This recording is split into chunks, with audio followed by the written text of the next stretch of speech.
அஸ்ஸலாமு அலைக்கும். நம்ம இன்றைக்கி பேபி பொட்டேட்டோ வந்து ஃப்ரை பண்ண போகிறோம். அதுக்கு உப்பு போட்டு தண்ணி ஊற்றி 2 விசில் வச்சு அவிய வச்சுக்கோங்க. இப்போ ஒரு கடாயில் தேங்காய் எண்ணெய் ஊற்றிக்கோங்க. கடுகு கொஞ்சம் போட்டுக்கோங்க. உளுந்து தேவையில்லை, கடுகு மட்டும் போதும். அவிச்ச உருளைக்கிழங்க போட்டுக்கோங்க.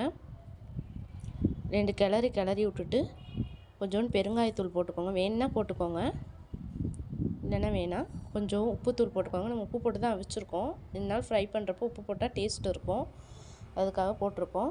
இப்போ கருவேப்பிலை போட்டுக்குவோம். சிம்மில் வச்சே தான் இதை பொறுமையாக தான் பண்ணணும். மிளகாத்தூள் 1.5 டீஸ்பூன் போட்டுக்குவோம். நல்லா பொறுமையாக சிம்மில் வச்சு பொறுமையாக நல்லா டீப் ஃப்ரை பண்ணுங்கள். அப்போ தான் நல்லாயிருக்கும்.